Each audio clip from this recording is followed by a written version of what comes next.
All right, good afternoon, everybody. Welcome to tonight's event. We're really happy to have everybody here because these are always really special events. We have an amazing guest tonight. So welcome to Leadership Insights, a view from the helm. If this is your first event that you've attended, we've been doing these at Northwood for many years now, and we've had an incredible lineup of guests that Dr. Stehauer has interviewed over the years. And this year, tonight, we're really honored and fortunate to have Mr. Bill Long, who's the president and CEO of MEMA, which is the Vehicle Supplier Association. And not only are we lucky to have Bill here, but Bill's been a supporter of Northwood for many years, and so is MEMA. John and the team were here during the auto show, so we're really fortunate to have such amazing supporters for the Northwood community. So thank you, and I'm going to hand it over to James Odell, who's our Director of Corporate Education for the University of the Aftermarket.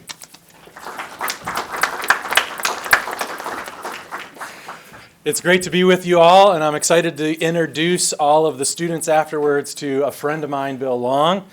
At Northwood, our mission is to develop free enterprise leaders who drive social and economic progress.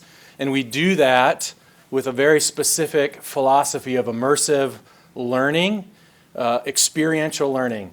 This is one of those great events where we get to have an experiential learning opportunity, where we can bring the coursework that we do every day in all of our classes, we bring that to life. All of our classes, or all of our students, I should say, go through some foundational classes. Every student that comes through here goes through classes that talk about leadership. They talk about entrepreneurship. We discuss free markets and the importance of free markets. Bill demonstrates all of those things throughout his career. He can bring those to life from his experience. He embodies the core ethics that we teach all of our students, things like personal responsibility, earned success, empathy, respect. Those are core philosophies that we can see and Bill can bring to life. His career arc goes through so many different parts of the industry, from the motor vehicle aftermarket to the OE and the supplier base, to commercial vehicle, and let's not forget motorsports, where his true passion and heart lies. He is well suited because of the success he's had in his career. He's led manufacturing companies.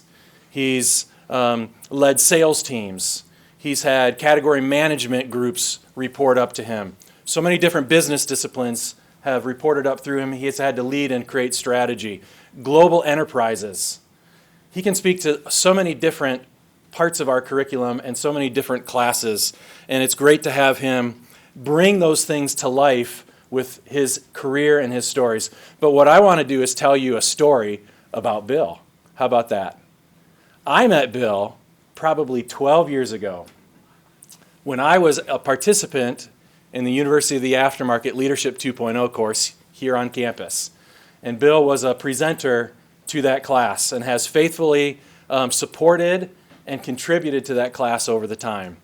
And he was so gracious, me as a newer employee professional to the business, to spend time with me and have a conversation. And every time I would reach out to Bill, he was always very gracious to answer. And when I asked him, hey, Bill, would you be willing to be a reference for me when I applied to come to Northwood as an employee, he was gracious enough to do that. And so it was instrumental to have folks like Bill be willing to support me. It's the power of networks and the power of relationship that drives so much of our industry, and I'm grateful for Bill to have that relationship, and so now to introduce him through this venue to our university family. So I'm excited, but I would like to introduce our moderator. It's my pleasure to introduce Dr. Stehauer, who's Northwood University's academic vice president and provost. She has earned her doctorate in political science and international relationships at Northwestern University and has completed postdoctorate study at Harvard. Her scholarly work has focused on East-West relationships during the Cold War, American foreign policy, and the unification of Germany. Her business career has focused on strategy formulation and implementation, and she has worked with large and small organizations, both domestic and global, spanning many sectors. Please join me in welcoming Dr. Kristen Stehauer. Well, thank you, James, and thanks to all for joining us both here in the Plaster Center and also via live streaming. We are so pleased that you've joined us, and we have a special treat in store for you. Bill Long serves as Professor Odell mentioned, as the president and CEO of MEMA, the Vehicle Suppliers Association, and plays a pivotal role in advancing the interests of manufacturers and suppliers of vehicle components, systems, and technology.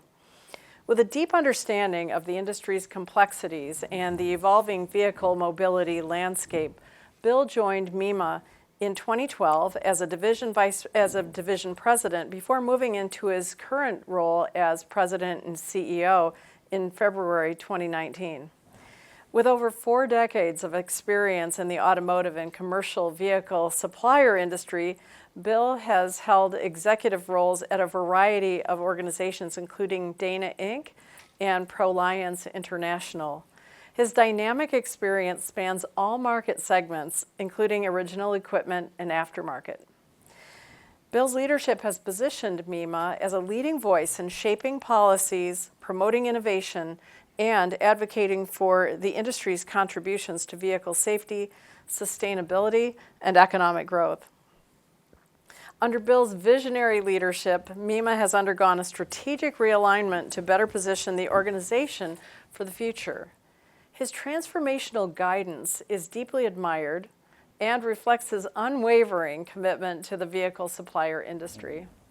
Recognized for his profound industry knowledge and dedication, Bill is a driving force in the vehicle supplier industry, emphasizing collaboration, growth, and innovation. He has also made significant contributions to various boards and received numerous accolades recognizing his influence and expertise. He's a well-known figure in motorsports, having served as a corporate officer for NASCAR in Daytona Beach, as well as top executive for the IndyCar Series and the Indianapolis Motor Speedway. I'm sure many of you are going to have some questions about all of that. His distinguished awards include the Outstanding Business Leader Award from Northwood University and the MEMA Triangle Award, which was awarded to him during his time at Dana. Bill has also received the Automotive Aftermarket Management Education Award. Additionally, his commitment to motorsports was recognized with the Hack Arut Senior Excellence in Motorsports Award. And we could go on, but we know you'd like to hear from him directly. So please join me in formally welcoming Mr. Bill Long.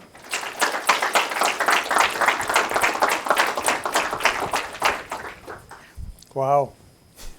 Well, we're so pleased to have you here, Bill. Thanks for making the time in your schedule and investing in our students learning from your wisdom. Well, I'll just say thank you to all the students for coming to listen to this. I think my kids wrote that bio. And James, after listening to you, it's almost clear that I can't keep a job. But thank you for the kind comments. It's a pleasure to be here. Well, we're so pleased to have you. And I think it'd be great if we even started out with what MEMA is, because I know many of our students are aware of opportunities in corporations, but you are at a meta level, if you will. You're at an umbrella level for the industry and influencing policy and all sorts of other things in your role. It's a great question. So how many people know what a trade association is? So SEMA is a trade association. The Auto Care is a trade association. So MEMA is a trade association. We represent suppliers, not OEMs, but suppliers to the automotive industry, those companies that manufacture systems and components. And MEMA is celebrating its 121st anniversary this year. So in 1904, I think the press release said a half 100 suppliers got together at the Holland Inn Hotel in Cleveland, Ohio, with a shared vision that they were stronger together. And today, MEMA represents the largest sector of manufacturing jobs in the United States, and that group represents some 2.6% of US GDP. But when people ask me, so what's it like working for a trade association? And I'll share a short story. I was working for a supplier manufacturer, and the person that had this job approached me one day and said, have you ever thought about, working for a trade association? And I said, as a matter of fact, I have. No way am I going to work for a trade association. What do you people do all day? I said, I see you running from one end of Apex to the other. I mean, is the coffee cold in the member center? What could be so important? And now I know. MEMA is like working for a think tank. We get to sit at the epicenter with a mission to advance the business interests of the supplier community. And we literally start with a clean white piece of paper that identifies what are the mega trends in the industry, strategic shifts, headwinds, pain points. And then it's our job to figure out how we advance members' business interests in the industry in the wake of that list. And we get to surround ourselves with resident smart people that help us work on those. And it's not that manufacturers, suppliers can't do this on their own, but they have businesses to run. So our job really allows us to peel back the onion, do a deep dive on these issues, have a 360-degree view of the industry, and really create platforms for dialogue and industry change that bring greater clarity around what we call the broad range of possibilities. So we hold 241 events a year. Think about that. Cheryl Dry and John Chalifo. John, maybe you've seen around campus in the past, but John has led our remanufacturing group as president of that division and helped us launch the Center for Sustainability. Cheryl Dry heads all the operational side for our aftermarket group. And together, they, along with, MEMA's got maybe 55 employees, so it's relatively small. But we hold, again, a number of platforms that are designed to bring thought leadership and clarity around those issues. Other than that, it's a kind of a slow day. There's a lot there. So you're helping the industry identify and address challenges. What do you see as the major challenges for the industry, or basically the industries you serve, because it's such a broad portfolio? Yeah, you don't have to look very far. The headlines every day pretty much tell the story. And I think everybody in the room is kind of feeling the impact of some of the challenges, particularly with tariffs and things. But I would say the challenges are really around the unprecedented level of uncertainty in our industry. The speed of innovation, new technology, the race to electrification that we all ran to, and now the uncertainty of what electrification, the future of electrification looks like. I use the term whether the dogs like the dog food. Will motorists really want EVs, and are they affordable? That challenge. The sunken working capital that has gone into electrification, the impact of tariffs that are creating a very fragile supplier base, let alone OE base. And then I think on a broader global scope, the challenge of the industry to be competitive globally in the wake of China and BYD and all the things that are happening there. So it's a target-rich environment, if you will, for trade associations. How do you navigate taking sides? It's a great question. There's a fair amount of diplomacy that goes on in this job. But I think we have put, with the support of the board of directors of MEMA, that we will fight for the must-wins, if you will, regulatory or legislative, even though there might be conflicting issues. So we have suppliers that are net exporters, and we have suppliers that are net importers. When we were fighting for USMCA, we had people on both sides. Could you share what the USMCA is too? Because not everybody may know what that is. Yeah, the U.S.-Mexico trade agreement.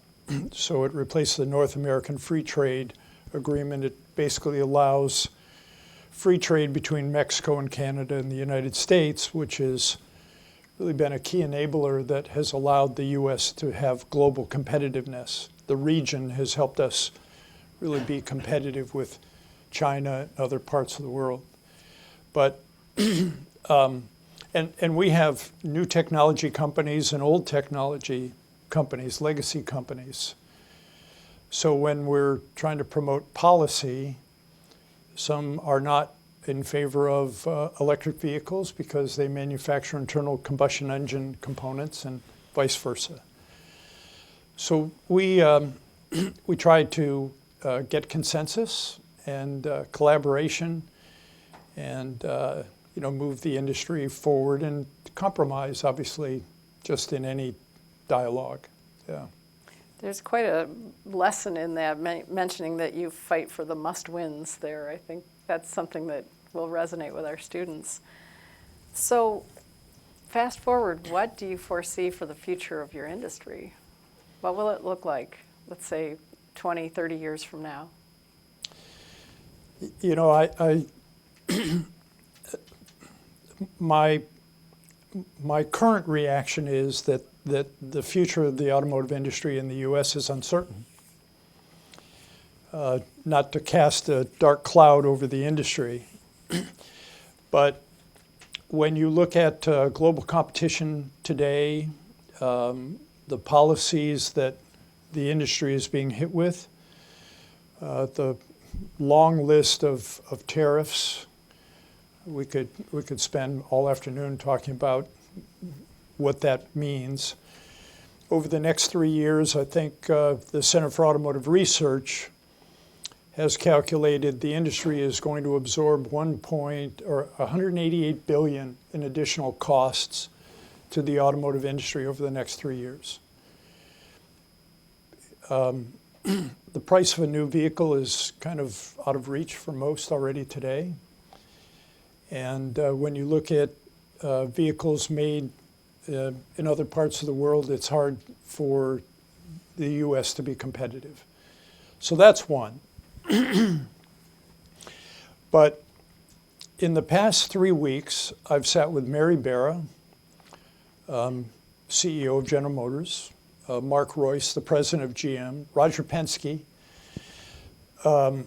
Steve Crowley, the head of Cox Automotive, and to hear their optimism about the future is just reassuring. Despite the headwinds, they are so bullish about the future of the car dealership business. The OEMs are bullish about the future, both in continuing new technology with EVs and autonomy and what have you, and the aftermarket. So if you look at the projections for new vehicle production through 2035, we might not be back to pre-COVID levels of 17 million new vehicles, but we're 2 to 3% growth every year. The aftermarket has been experiencing about 8% growth over the past 4 years, and now is projected again to continue to grow. Vehicle miles driven are up, the average age of the vehicle, those foundational pillars are all very strong. So the industry has proved over the 120 years that MEMA has been around to be pretty innovative and pretty resilient. So I think for the people in the room and for leaders, I think one of the things we need to learn how to do, a lot of companies go through strategic planning, but we're not very good at it.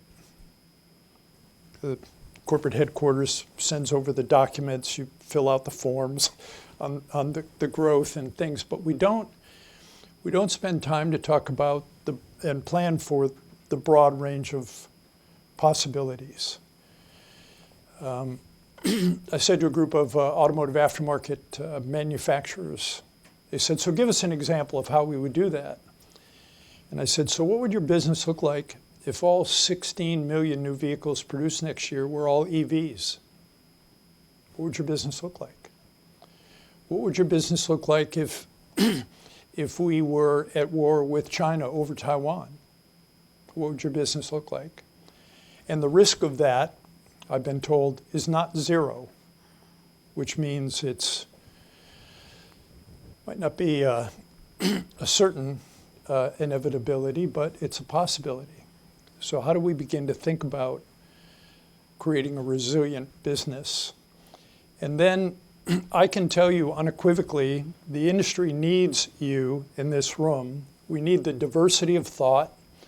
We need your problem-solving skills. I'll talk about mix in a moment. But we need that new problem-solving perspective that you bring. I think it's vital to the industry's future. So MEMA has a group that we created, which was inspired by a board member.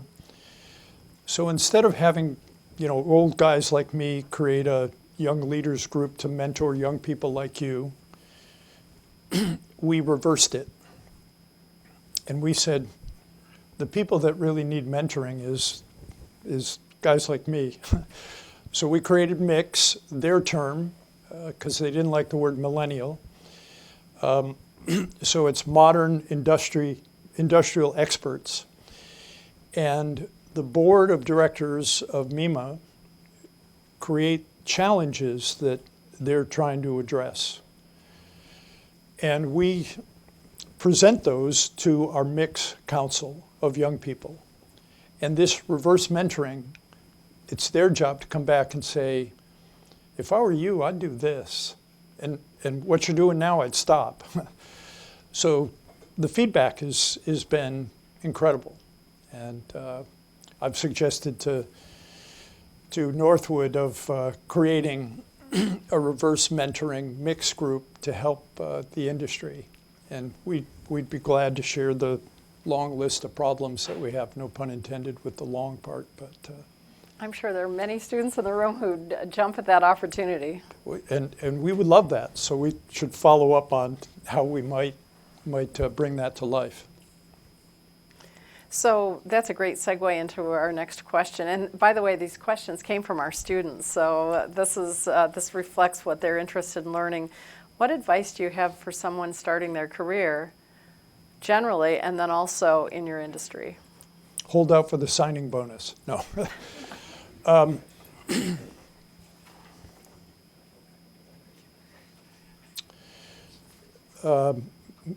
Maybe three things, and thanks for that question.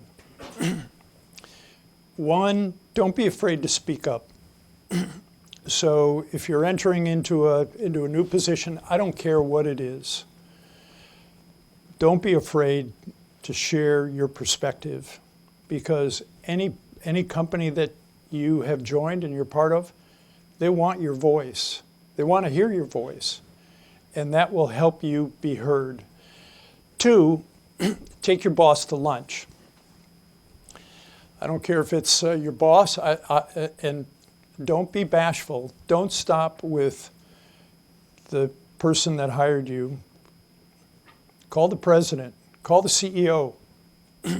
I can tell you, I reward and admire any new hire that we have that says, hey, can I take you to lunch? Just to have that sharing of insight. I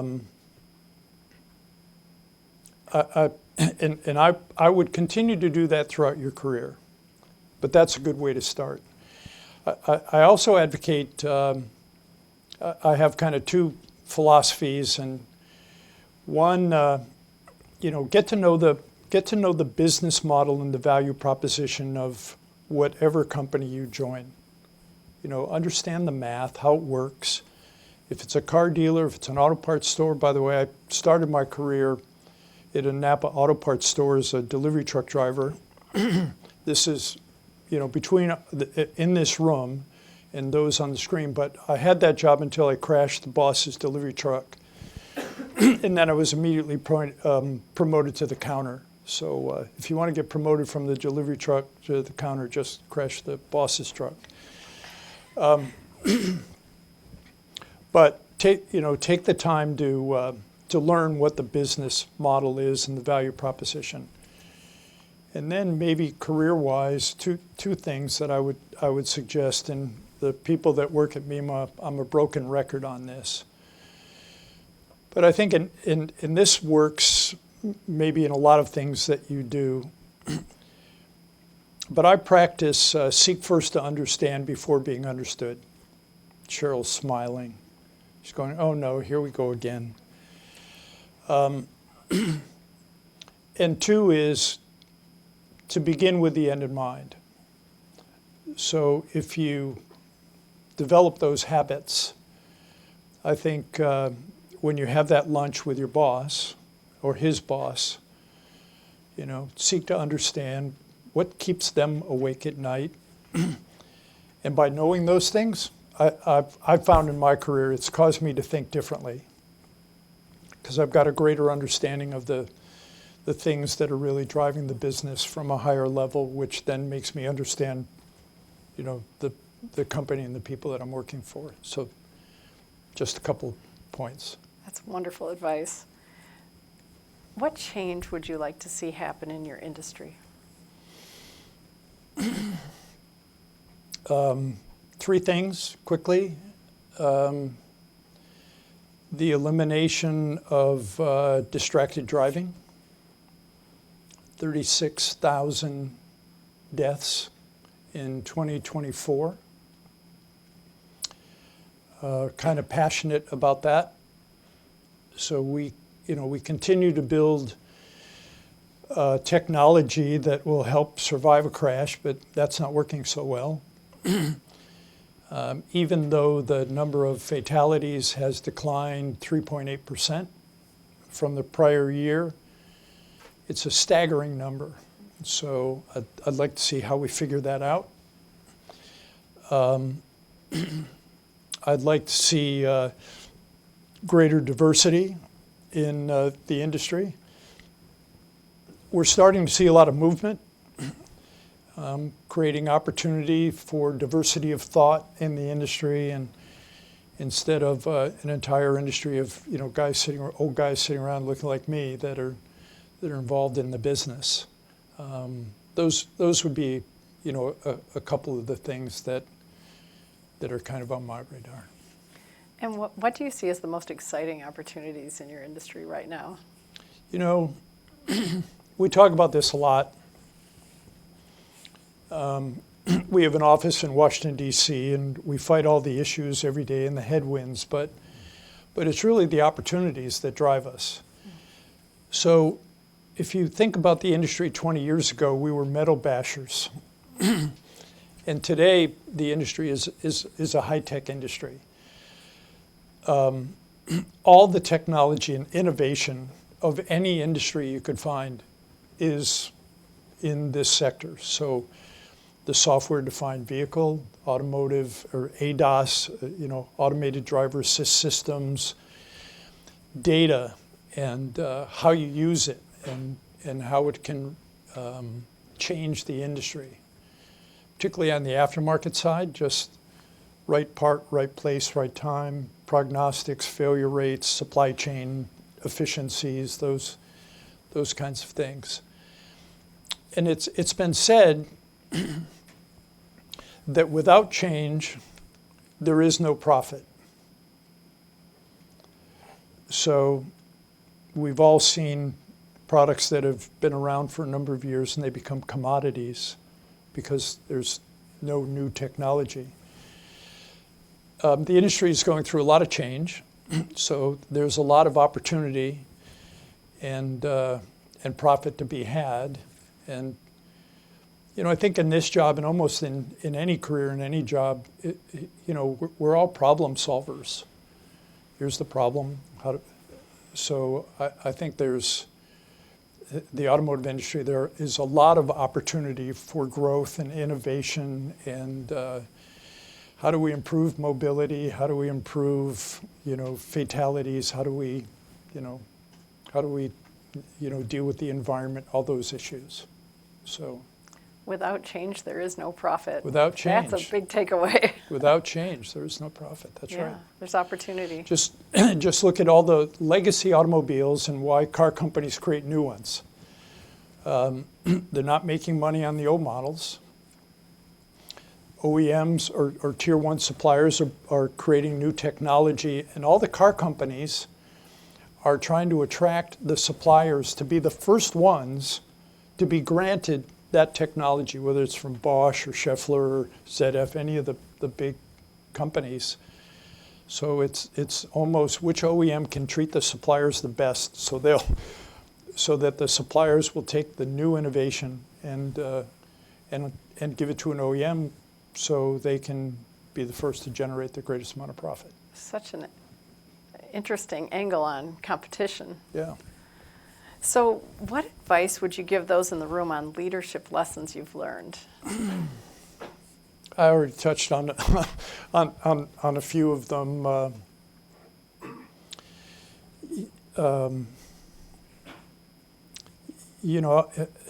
In addition to the kind of habits that I mentioned, for me, I've always tried to create an environment that allows people to be successful. A lot of organizations might be following that trend. I'll be so bold as to say, but typically you bring a lot of experience, but you're hired for a job to do this. And in many ways, companies kind of encourage you to stay in your lane. But I think from a leadership perspective, I like to play to the strengths of the individual.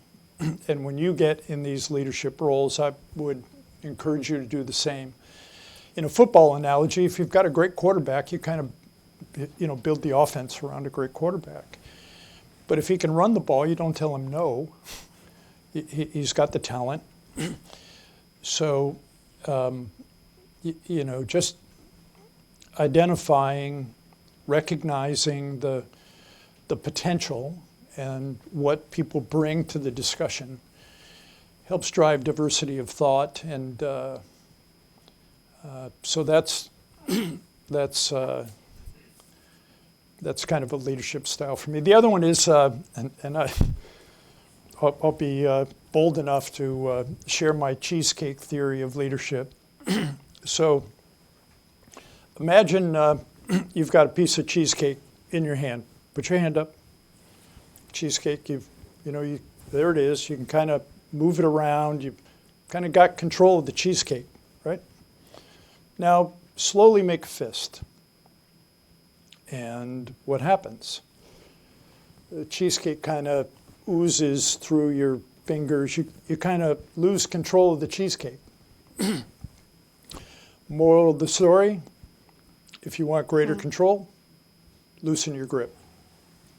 Cheesecake theory of management. I think that one's going to stick. So I know there are a lot of motorsports enthusiasts in the room. I saw some nodding when that came up in your bio. What lessons have you taken from your time in the professional motorsports that you could share with our students? How many people are race fans? Any NASCAR fans in the room? F1? IndyCar? So what I learned in professional motorsports is the best racing on the planet, defined by the greatest, the fastest cars, the most lead changes, the closest finishes. That would be the definition of great racing. Isn't enough. to have a sustainable business to fill the grandstands and drive TV ratings. Because there are a lot of, great finishes, close lead changes. Everybody claims, fast cars with these palaces that are now no longer full and they're taking grandstand seats out. So if you were in charge of NASCAR, it wasn't that long ago, maybe a decade ago, when there were more sponsors than there were cars. And today, we've all seen, they're eliminating the number of seats. So when TV spans the arena, it doesn't look empty. And you can't find one single car in NASCAR today that has a single sponsor that's sponsoring the car all year. And then you've got the Indianapolis 500, you've got Formula One. And, right now Formula One is on a roll. But 10 years ago, we would say that NASCAR would never lose its momentum. So I would challenge whether, one of the things that I've learned is in motorsports is the need for creating relevance. So when I went to IndyCar, I was hired to reestablish open wheel racing in North America. And the first week I was there, I said, IndyCar only has two problems. One, people don't know about IndyCar and open wheel racing. And two, people don't care.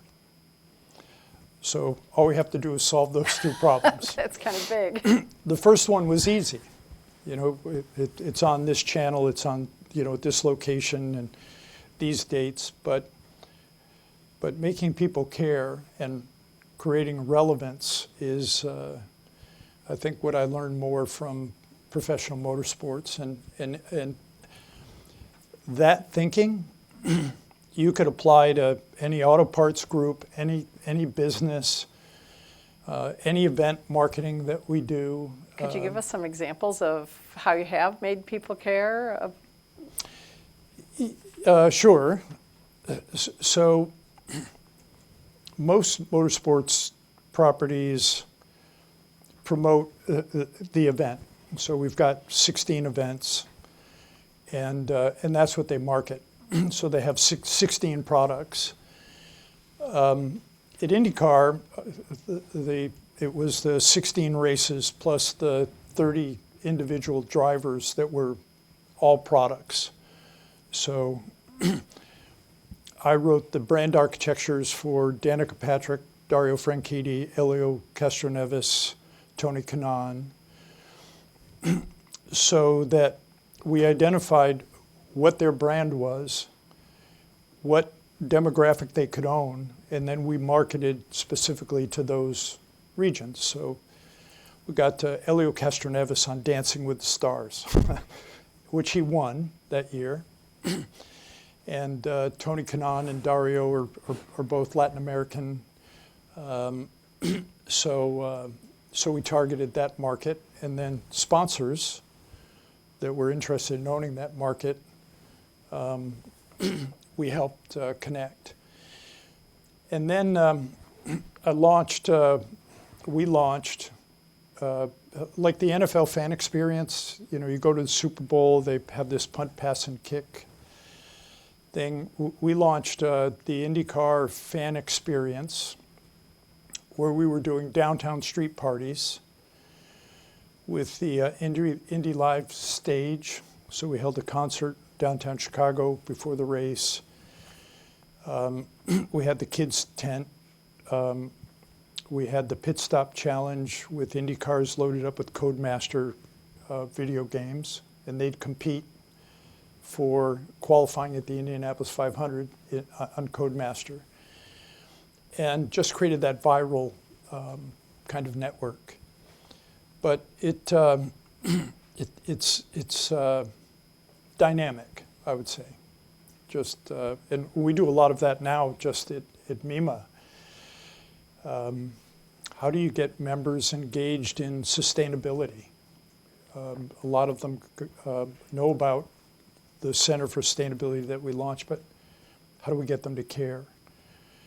Or even on any of the issues. What's So- been the key to making members care about sustainability? How do we do that? Yes. I'll let John answer that. You can ask him at the break. Okay, well, we can do that.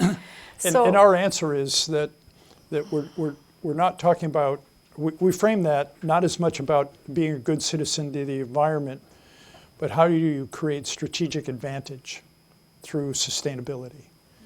And we help suppliers, no matter where they are in their journey, to move to the next step. That's what the center does. Thank you Did I for get that right, John? So over the course of your career, what has been your biggest challenge? Can I pick 4? Go for it. That's a bonus. That's in the bonus territory. I work for a company called Eklund, the Napa Eklund brand, if you've ever been to a Napa Auto Parts store. Along the way, we launched, we took 27 different distribution points and created 3 million square foot warehouses around the country.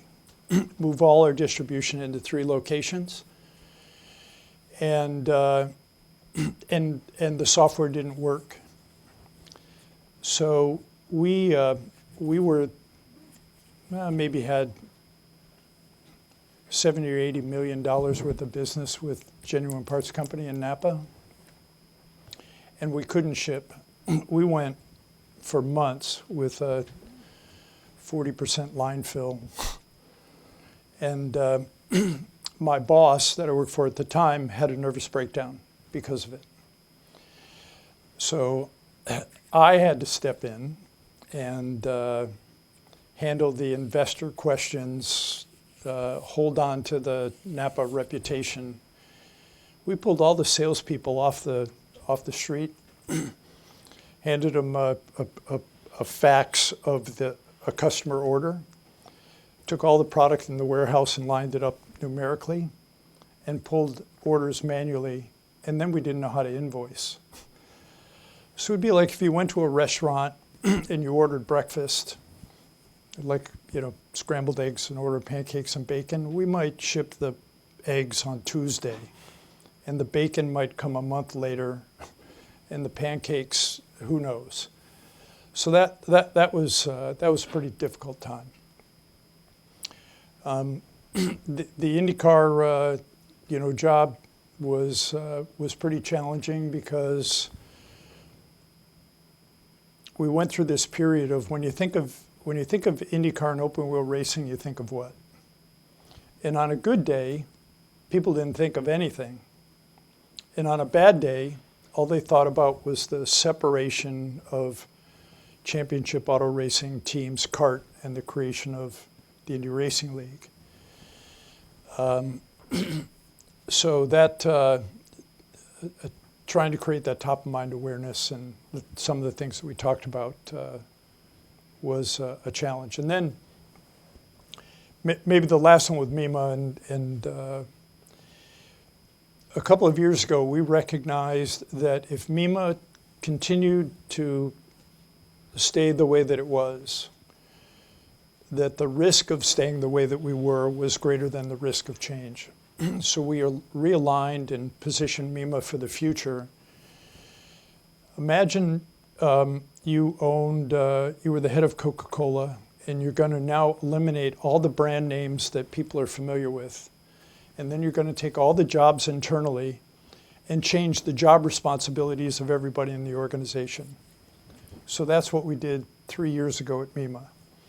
We took 4 divisions that were focused on aftermarket, separate for OE, separate for commercial vehicle and remanufacturing, and changed those brand names and created 2 new divisions, and then realigned the responsibilities of the people in the organization. And MEMA at the time had 5 different boards that we all had to get agreement and bring along. if you want to talk about diplomacy, but we had, strong support, and they gave us 18. We proposed to get that transition done in 18 months, and the chairman said, "You've got 8 months." So we're now in our junior year for that transition, and we're quite proud of the results. Congratulations on Yeah, that. those are 3. Thank you for those. Shifting topics a little bit, Sure. I imagine that you don't have a lot of free time, but when you do, what do you like to do to relax?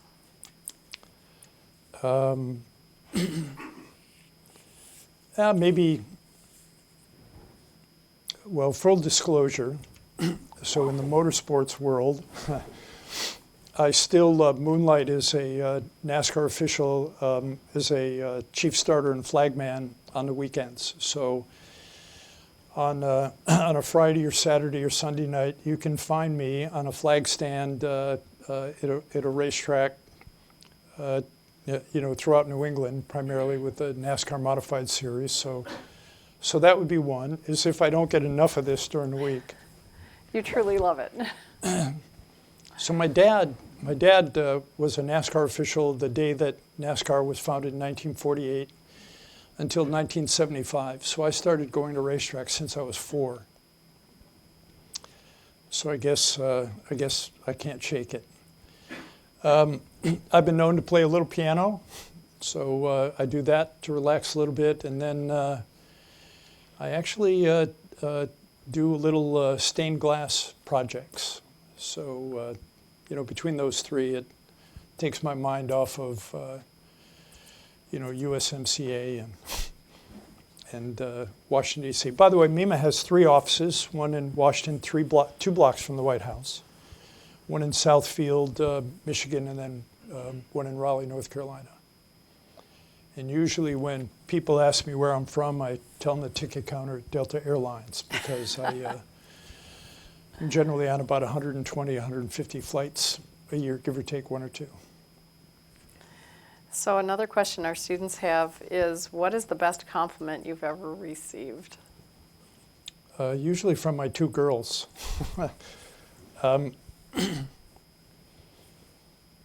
Recently, I'm not sure if this is a compliment or not, but I'm going to take it as this.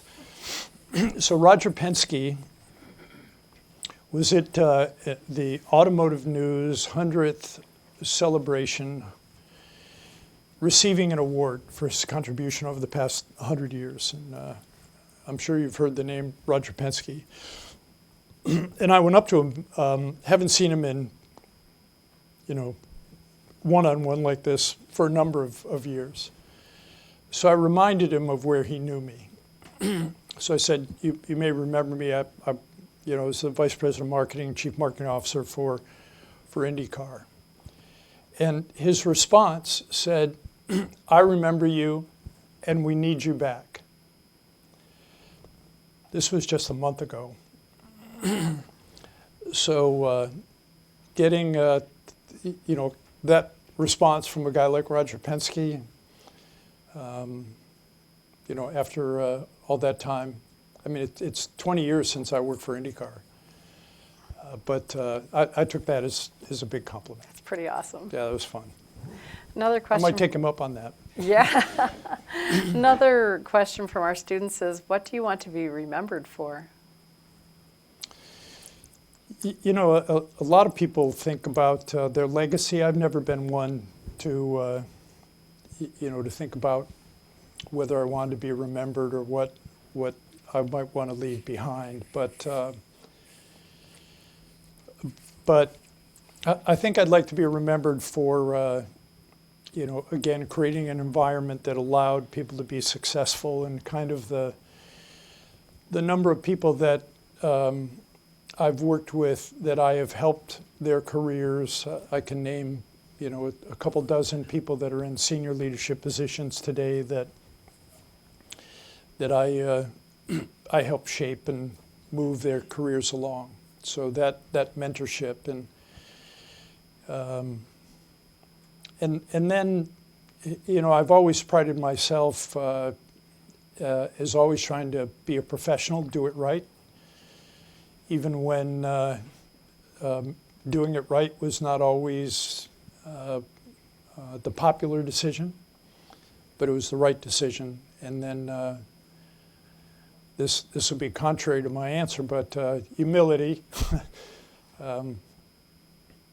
You know, I don't necessarily try to be the out front leader, but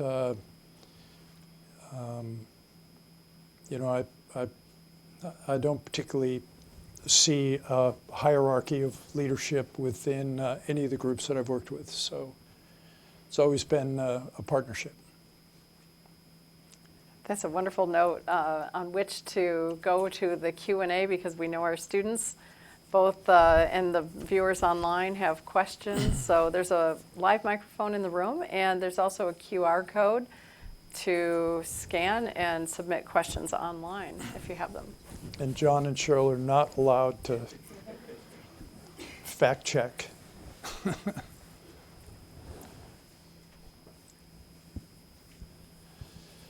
Look at that. I got all the answers right. Well, if you're not involved in the automotive sector, I would encourage you to get involved. And I would also encourage you to think about trade associations. It's a great career, and the things that you get to touch in this industry. And we have a few Northwood graduates that are on our team today, and we're looking to get a few more. So, John, do you have the microphone? I do, Bill. I was afraid we of all that. we all just got to know how fast. What's the fastest you've driven a vehicle, and at what track? What car was it?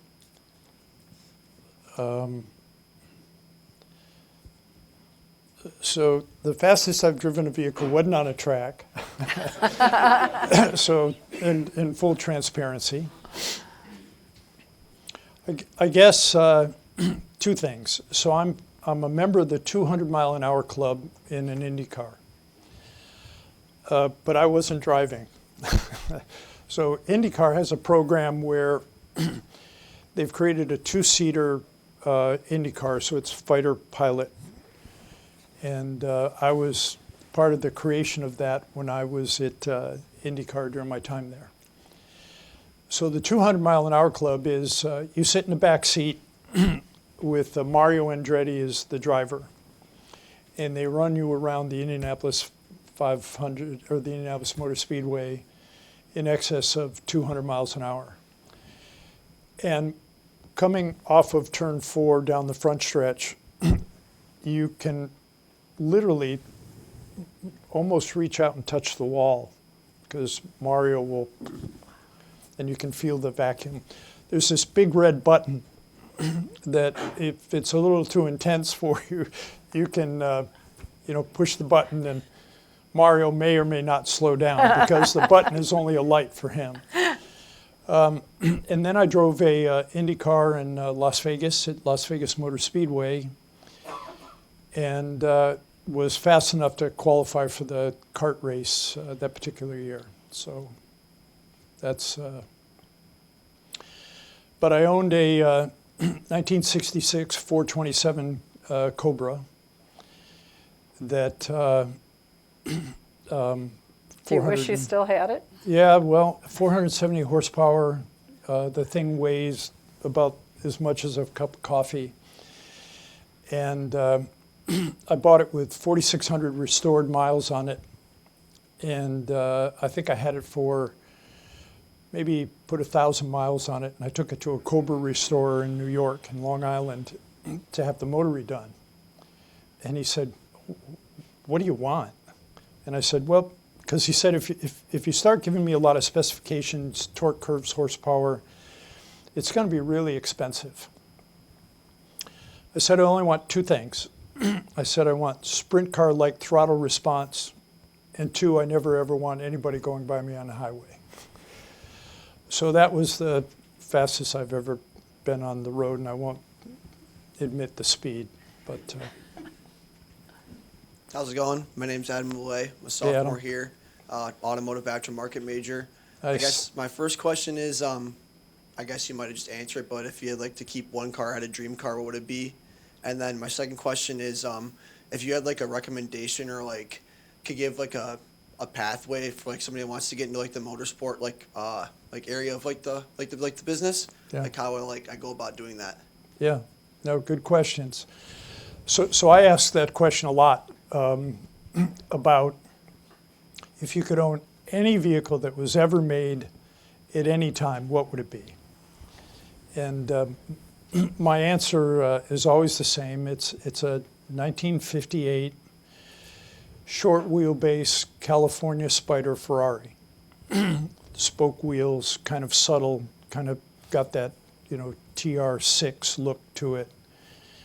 I think the last one that sold at auction was like 26 million. So if you want to chip in, maybe some endowment. But that would be mine. That's probably next to the VW microbus, but it's a toss-up. Getting into motorsports,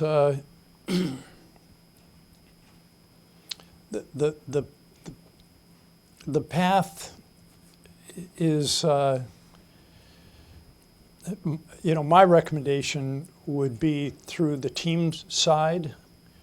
And, there's a number of ways to get started. A guy that used to announce at the racetrack that I grew up in Agawam, Massachusetts, is Mike Joy. And Mike Joy is the lead announcer for NASCAR. As one example, he was the announcer then when he was, just a teenager. IMSA is, if you're familiar, is growing. They've got a lot of new engine manufacturers.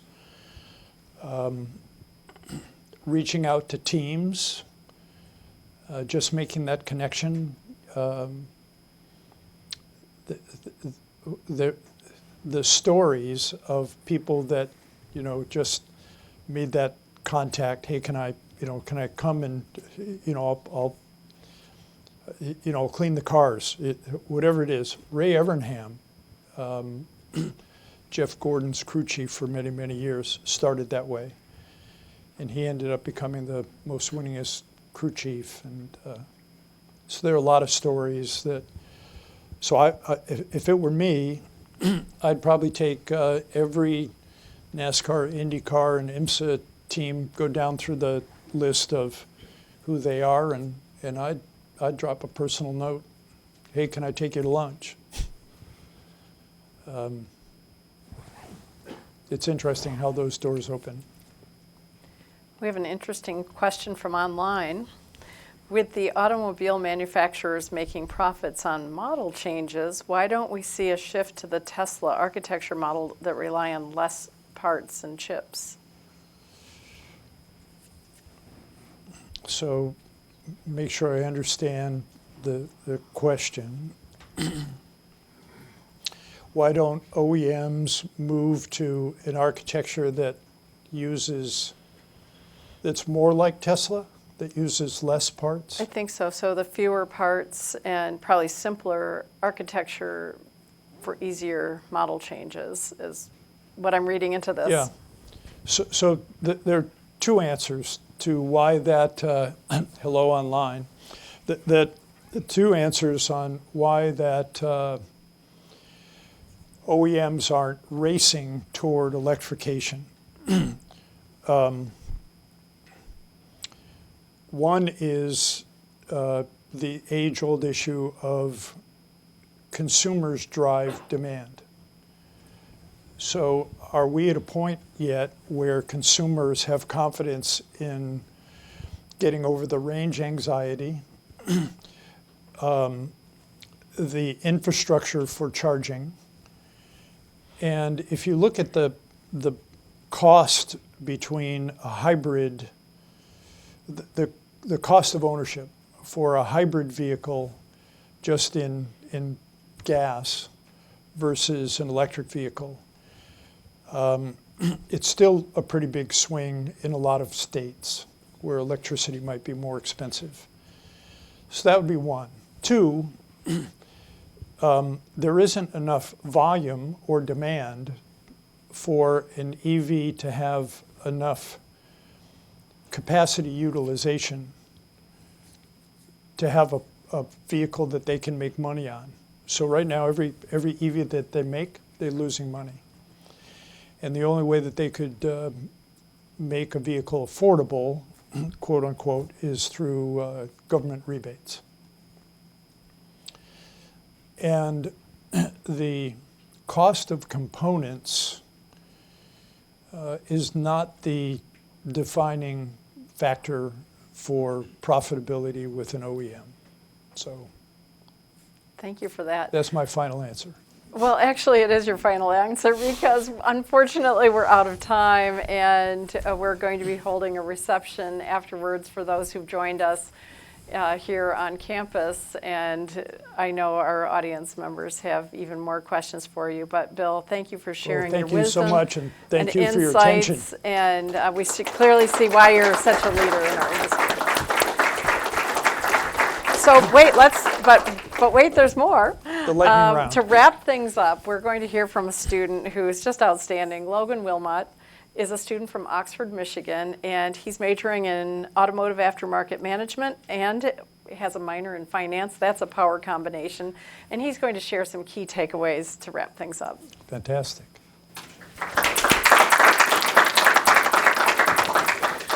All righty. Thank you, Dr. Stehauer, and thank you to Mr. Long for so generously sharing your wisdom. I had a few things that I wanted to touch on. As me and my fellow classmates prepare for our professional careers, I have a few valuable takeaways that I found from today's interview. So one of the big takeaways that I took away was the large opportunity that's in the aftermarket.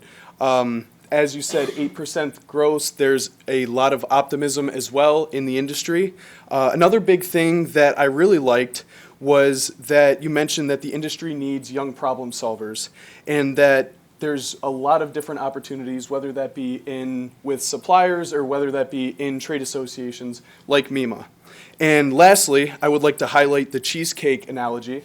I thought that was really fantastic, and how greater control really comes from loosening your grip. So, sorry about that. Alrighty, so thank you again for allowing us all to benefit from your leadership insights. And Mr. Long, to commemorate, you are serving as a guest for Northwood University's Leadership Insights, A View from the Helm. We have a gift to show our appreciation.